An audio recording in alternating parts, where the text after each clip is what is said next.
that good fight and ushered in a new age. Today we're faced with a new tyranny. We're faced with tyranny from within. Our nation is being driven toward defeat, and the weapons are lies.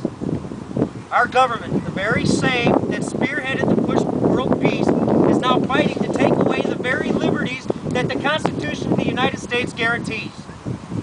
Our government has become corrupt, and we have bestowed the privilege of public office upon individuals whose sole gain is personal. We have allowed our elected leaders to special interest us right into a 9.4% unemployment rate, the highest in 25 years. We let the government print money that doesn't exist to cover spending bills that none of us voted for, and put our currency standard in jeopardy of losing its place as a purchasing standard worldwide. Your money is about to be worthless. Our government is pumping billions of dollars into failed companies. Failed companies. We're subsidizing losing interests such as Amtrak, bridges that go nowhere, government-imposed service programs. We're gambling on companies and individuals who have a proven record of failure. But to ensure that these failed companies persist, our great leader has instituted government regulation and broad oversight committees.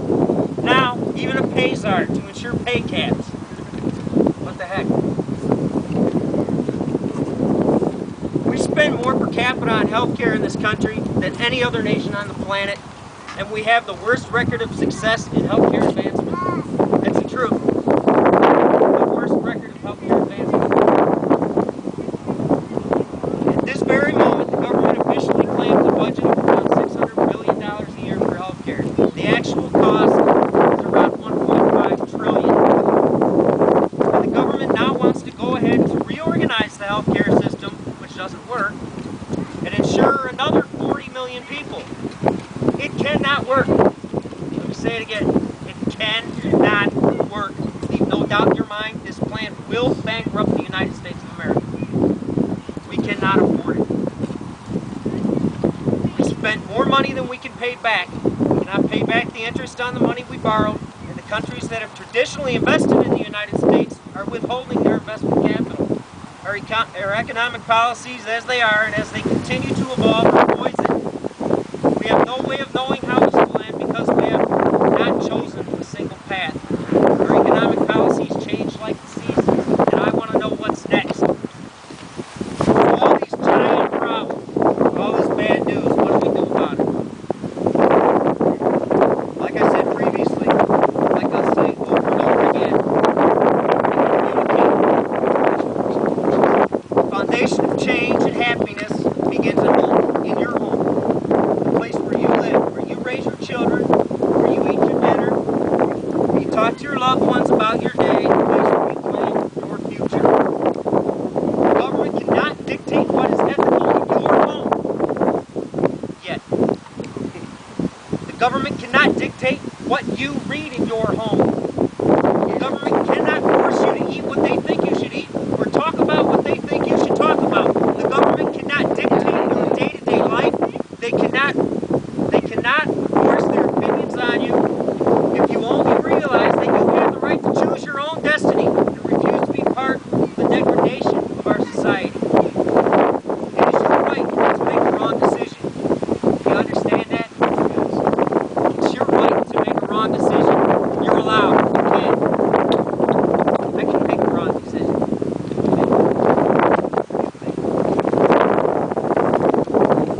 It's your right to choose the wrong job. It's your right to open a business, and if it fails, it's your responsibility to pick up the pieces. Not mine.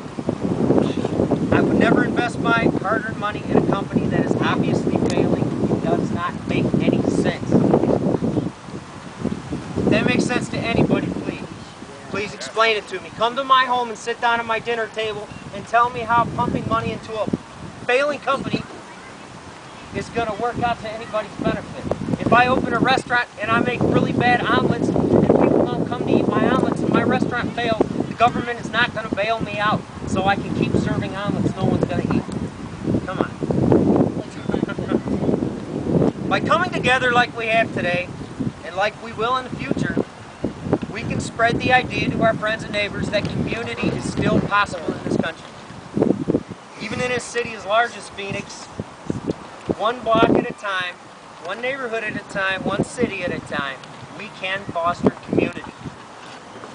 We do not need the federal government to step into our neighborhoods and tell us how to treat each other.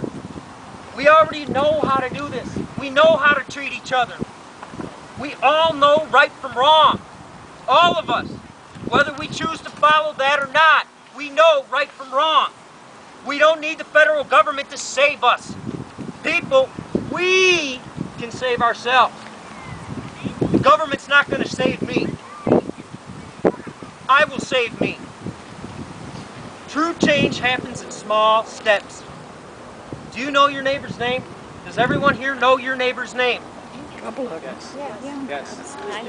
If you don't, you should.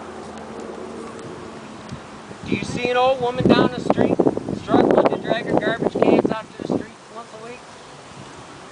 Get off your ass and go help her take her garbage out to the street. Foster a sense of community.